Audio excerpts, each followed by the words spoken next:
Hello दोस्तों, एक बार फिर से आप सभी का स्वागत है प्रतिज्ञा क्लासेस के ऑनलाइन यूट्यूब चैनल में। और हमारा टॉपिक चल रहा था राष्ट्रीय आंदोलन। तो आज हम बात करेंगे लखनऊ समझौता या लखनऊ पैक्ट 1916 की। तो क्या था लखनऊ समझौता, इसकी बात करेंगे आज। तो अगर बात करें लखनऊ समझौते की, तो इस समझौते में दो प्रमुख बातें आती हैं। एक तो नरम दल व गरम दल का एक होना,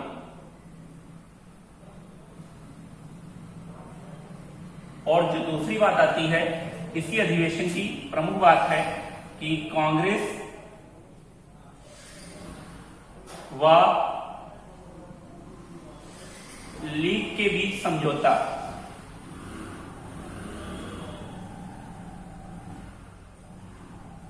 अर्थात इस अधिवेशन में कांग्रेस व मुस्लिम लीग एक हो गई थी।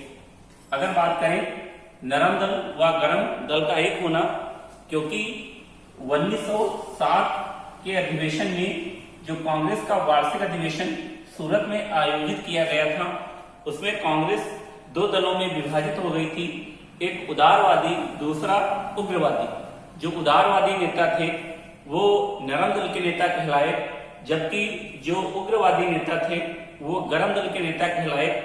और सूरत अधिवेशन में कांग्रेस का विभाजन दो ग्रुपों में हो गया था। जो गरम दल के नेता थे बाल गंगाधर तिलक, उनको 1908 में गिरफ्तार कर लिया गया और उन पर राजद्रोह का आरोप लगाकर बाल गंगाधर तिलक को मांडले जेल भेज दिया गया। तो मांडले जेल जब इन्हें भेजा जाता है, इन्हें 6 वर्ष की सजा दी जाती है। और इसके पश्चात 1908 में ही जो नरम दल के प्रमुख नेता थे, उन्होंने गरम दल के नेताओं को कांग्रेस से बाहर कर दिया, अर्थात कांग्रेस से इनका निष्कासन कर दिया। 1914 में जब बाल गंगाधर तिलक जेल से छूटते हैं और उसके पश्चात ये पुनः कांग्रेस को संगठित करने का प्रयास करते हैं, लेकिन तभी हुआ यूं, 1915 में जो नरम दल के प्रमुख नेता थे फिरोज शाह मेहता,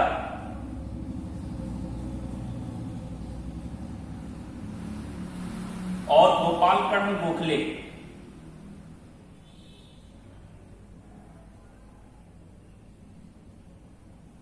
इनकी मृत्यु हो जाती है। और इनकी मृत्यु के पश्चात नरम दल कांग्रेस में अप्रभावी हो गया था। और बाद में तिलक भी 1914 में जेल से रिहा हो गए थे। तो तिलक के प्रयास से 1916 के लखनऊ अधिवेशन में पुनः नरम दल व गरम दल को एक कर दिया गया, अर्थात कांग्रेस को संगठित कर दिया गया। जो कांग्रेस 1907 में दो दलों में विभाजित हो गई थी, गरम दल और नरम दल में। अब अगर बात करें कांग्रेस व लीग के बीच समझौते की कि 1916 में क्या घटित हुआ, कि जो मुस्लिम लीग बार बार कांग्रेस का विरोध कर रही थी, कांग्रेस की नीतियों का खंडन कर रही थी, कांग्रेस की प्रशासन की मांग में विरोध कर रही थी, वो 1916 में कांग्रेस से आकर मिली। तो इस पर बात करते हैं, क्योंकि इससे क्लियर होता है कि लीग प्रारंभ में ब्रिटिश प्रशासन के हितैषी थी, लेकिन बाद में ब्रिटिश प्रशासन के साथ मतभेद हो गया और ब्रिटिश प्रशासन से अनबन हो गई, तभी लीग कांग्रेस से आकर मिली। तो इसके अगर कारणों पर चर्चा करें, तो अगर बात करें 1906 में मुस्लिम लीग का गठन किया गया था और सिर्फ मुस्लिमों के हित के लिए कांग्रेस की नीतियों का विरोध करना और ब्रिटिश प्रशासन के हितैषी रहना, ये इसके प्रमुख उद्देश्य थे। लेकिन इसी मुस्लिम लीग का 1912 में वार्षिक अधिवेशन बुलाया गया था कलकत्ता में, और इसके वार्षिक अधिवेशन में मोहम्मद अली जिन्ना ने कहा था कि मुस्लिम लीग स्वशासन की मांग में किसी अन्य दल का इसी बात पर सहयोग करेगी कि वह मुस्लिमों की मांगों को पूरा करे, उसकी मांगों को स्वीकार करे तथा मुस्लिमों के हितों के साथ कुठाराघात न करे। लेकिन इसके बाद 1913 में मुस्लिम लीग का वार्षिक अधिवेशन लखनऊ में आयोजित किया गया, और इसी समय 1913 में ही जो कांग्रेस का वार्षिक अधिवेशन था वो कराची में आयोजित किया गया। और इन दोनों अधिवेशन में भाग लेने वाला एकमात्र व्यक्ति था मोहम्मद अली जिन्ना। तो ये भी क्वेश्चन मोस्ट है कि ऐसा कौन सा व्यक्ति था जो 1913 लीग के लखनऊ अधिवेशन में भी शामिल हुआ था और 1913 कांग्रेस के कराची अधिवेशन में शामिल हुआ था। तो अकेला व्यक्ति था मोहम्मद अली जिन्ना। लेकिन उसके बाद 1914 में प्रथम विश्व युद्ध स्टार्ट हो गया।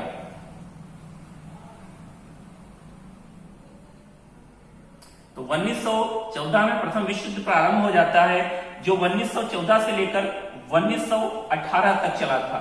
और इसी प्रथम विश्व युद्ध में जो पूरा विश्व था वो दो भागों में विभाजित हो जाता है। एक जो मित्र राष्ट्र थे और दूसरे धुरी राष्ट्र थे। अगर बात करें मित्र राष्ट्रों की तो इसी में शामिल था ब्रिटेन, इसी में शामिल था जापान, इसी में शामिल था रूस, इसी में शामिल था इटली और इसी में बाद में शामिल हो गया था यूएसए अर्थात यूनाइटेड स्टेट अमेरिका। अगर बात करें धुरी राष्ट्रों की तो इसी में शामिल था जर्मनी, ऑस्ट्रिया, हंगरी और इसी में शामिल था तुर्की। अगर बात करें तुर्की की तो तुर्की एक यूरोपियन कंट्री का देश था, लेकिन यह अरब कंट्रियों का प्रतिनिधित्व कर रहा था और जो अरब कंट्रियां हैं वो सभी मुस्लिम कंट्रियां थी। भारत भी इस युद्ध का हिस्सा था क्योंकि भारत ब्रिटेन का उपनिवेश था और ब्रिटेन का जिन जिन देशों पर अधिकार था वो सभी देश शामिल थे प्रथम विश्व युद्ध में। और किसकी तरफ से? तो ब्रिटेन की तरफ से।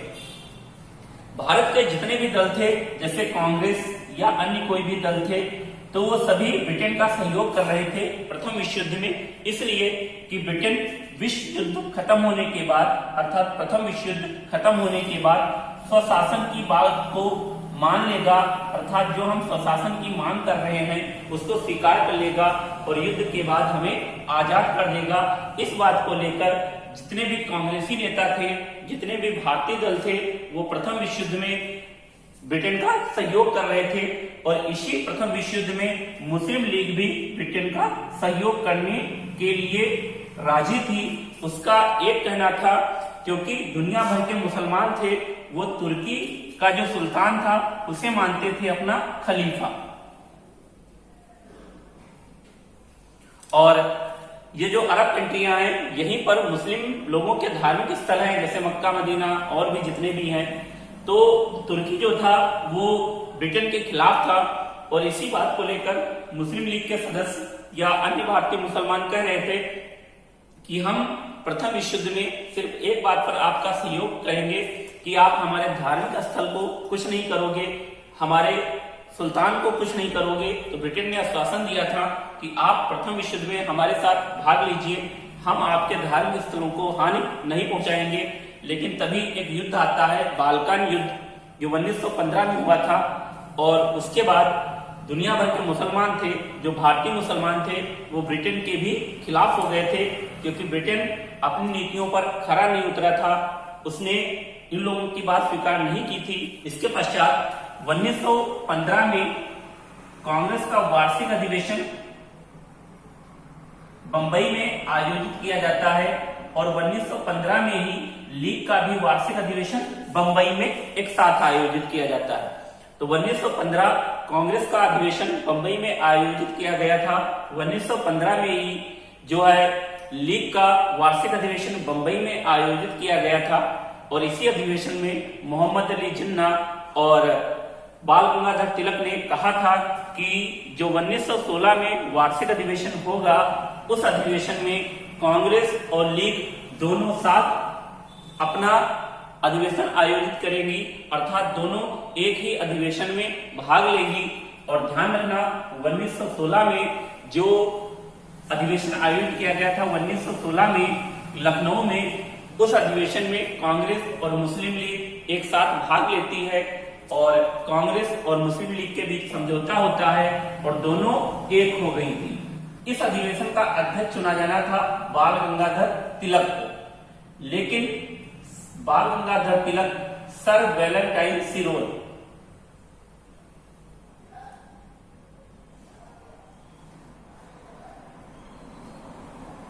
जो इंडियन ऑनेस्ट के लेखक हैं और इन्हीं पर मानहानि का दावा लेकर ब्रिटेन चले गए थे। और इसके पश्चात इस अधिवेशन का अध्यक्ष बनाया गया था अंबिकाचरण मजुमदार।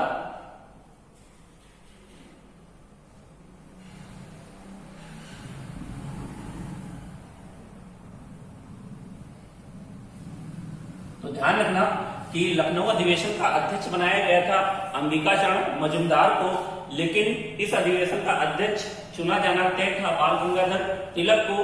बाल गंगाधर तिलक कांग्रेस के ऐसे नेता थे कि जो कभी भी कांग्रेस के अध्यक्ष नहीं चुने गए, लेकिन कांग्रेस में इनका अहम योगदान था। कई बार एग्जाम में भी क्वेश्चन करता है कि कौन सा व्यक्ति है जो कांग्रेस का एक बार भी अध्यक्ष नहीं चुना गया, जबकि उसका कांग्रेस में अहम योगदान था, राष्ट्रीय आंदोलनों में अग्रणी स्थान था।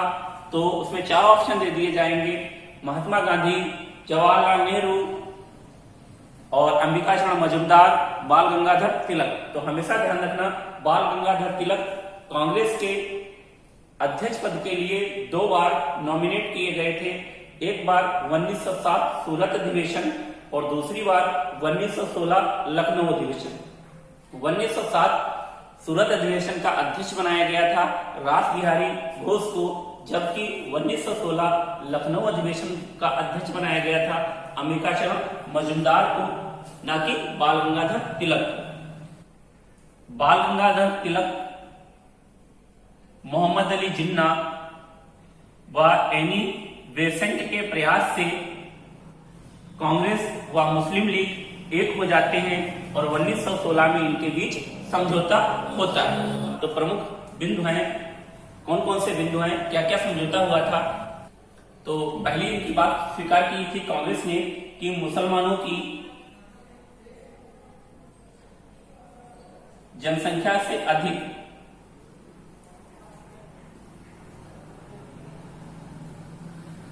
प्रतिनिधित्व दिया जाएगा।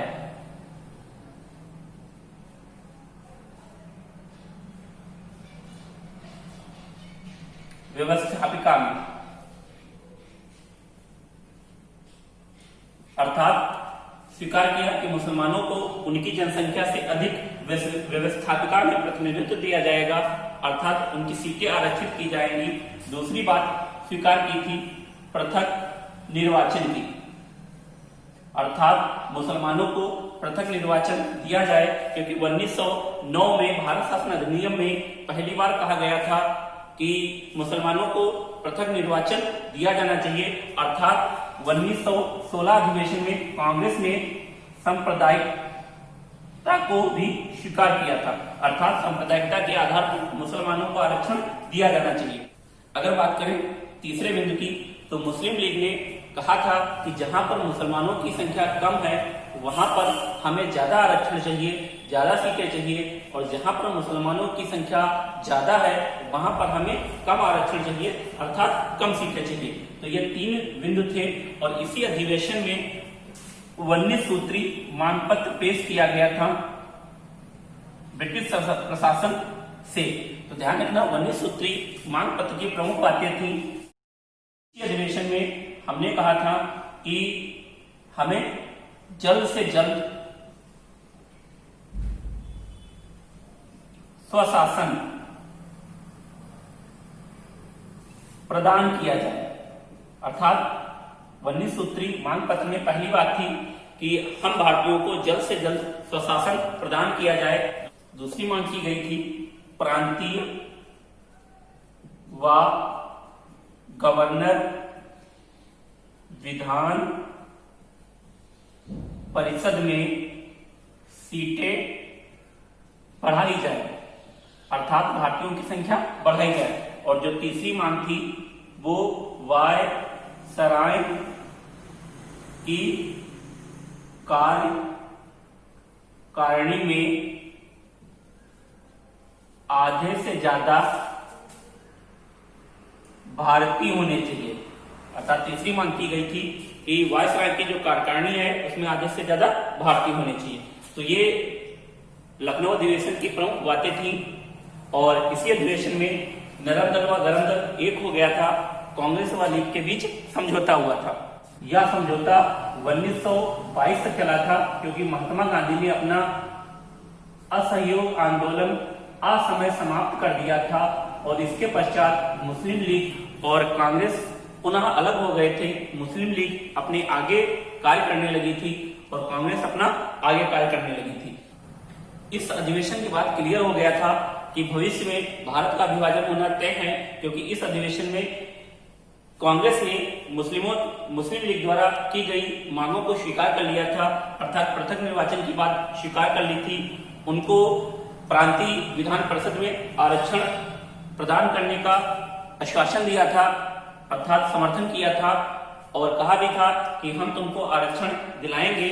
और इन्हीं सब बातों के कारण क्लियर हुआ था कि भविष्य में भारत का विभाजन होना क्लियर है। इसी अधिवेशन की जो निंदा की थी अर्थात इसका विरोध किया था मदन मोहन मालवीय ने। तो ये भी ध्यान रखना कि कौन से व्यक्ति थे जिन्होंने लखनऊ अधिवेशन का विरोध किया था। तो मदन मोहन मालवीय थे, क्योंकि उनका इसीलिए विरोध था कि जो ये पृथक निर्वाचन की बात है ये जायज नहीं है। अर्थात हम सभी लोग भारतीय हैं और हमें कांग्रेस का सपोर्ट करना चाहिए। कांग्रेस देश की राजनीतिक पार्टी है जो हमें स्वशासन प्रदान कराएगी। और मुस्लिम लीग क्योंकि इसका विरोध कर रही थी और मुस्लिम लीग इसलिए आकर मिली थी क्योंकि कांग्रेस ने मुस्लिम लीगों की मांगों को स्वीकार कर लिया था। तो ये था आपका लखनऊ अधिवेशन। एक बार फिर से आपको बता दें कि लखनऊ समझौता 1916 में हुआ था। इस अधिवेशन का अध्यक्ष बनाया गया था अंबिका चरण मजुमदार को अध्यक्ष बनना तय था बाल गंगाधर तिलक को, लेकिन बाल गंगाधर तिलक सर वैलेंटाइन सिरोल पर मानहानि का दावा लेकर ब्रिटेन चले गए थे। और फिर इस अधिवेशन में नरम दल व गरम दल एक हो गए थे। कांग्रेस लीग के बीच में समझौता हुआ था, अर्थात कांग्रेस और मुस्लिम लीग भी एक हो गई थी। इस कांग्रेस के बीच समझौता कराने में अहम योगदान निभाया था बाल गंगाधर तिलक ने, मोहम्मद अली जिन्ना ने और एनी बेसेंट ने। बात करें इस अधिवेशन की, तो इस अधिवेशन में कांग्रेस ने स्वीकार किया था कि मुसलमानों को जनसंख्या से अधिक प्रतिनिधित्व दिया जाएगा। व्यवस्थापिका में पृथक निर्वाचन की बात स्वीकार कर ली थी, अर्थात सांप्रदायिकता की मांग को स्वीकार कर लिया था। इसी अधिवेशन में अर्थात इसी समझौते में 19 सूत्री मांग पत्र पेश किया था, जिसकी प्रमुख मांगे थी जल्द से जल्द स्वशासन प्रदान किया जाना चाहिए हम लोगों को, प्रांतीय व गवर्नर विधान परिषद में सीटें बढ़ाई जानी चाहिए, वायसराय की कार्यकारिणी में आधे से ज्यादा भारतीय होने चाहिए। ध्यान रखना कि 1912 के कलकत्ता अधिवेशन में मुस्लिम लीग ने कहा था कि स्वशासन की मांग में हम अन्य दल का इसी बात पर सहयोग करेंगे कि वह मुस्लिमों के साथ कुटाराघात न करे, पृथक निर्वाचन की बात स्वीकार करें। उसके बाद 1913 में लीग व कांग्रेस का वार्षिक अधिवेशन लखनऊ कराची में आयोजित किया गया। इन दोनों अधिवेशन में एक साथ भाग लेने वाला व्यक्ति था एकमात्र व्यक्ति मोहम्मद अली जिन्ना। इसके बाद 1915 में बंबई में कांग्रेस व लीग दोनों का वार्षिक अधिवेशन आयोजित किया गया। इस अधिवेशन में मोहम्मद अली जिन्ना तथा बाल गंगाधर तिलक ने कहा कि 1916 में हम दोनों लोग एक साथ अपना वार्षिक अधिवेशन लखनऊ में आयोजित करेंगे और दोनों ने मिलकर अपना वार्षिक अधिवेशन लखनऊ में आयोजित किया और इसी अधिवेशन में कांग्रेस व लीग एक हो गए। यह समझौता 1922 तक चला था, जब महात्मा गांधी ने असहयोग आंदोलन असमय समाप्त कर दिया। इसके बाद यह समझौता टूट गया। तो आज इतना ही। अगर आप सभी लोगों को हमारा वीडियो अच्छा लगे तो प्लीज ज्यादा से ज्यादा लोग सब्सक्राइब करिए, लाइक करिए, कमेंट करना मत भूलिए तथा अपने दोस्तों को शेयर जरूर करिए। धन्यवाद।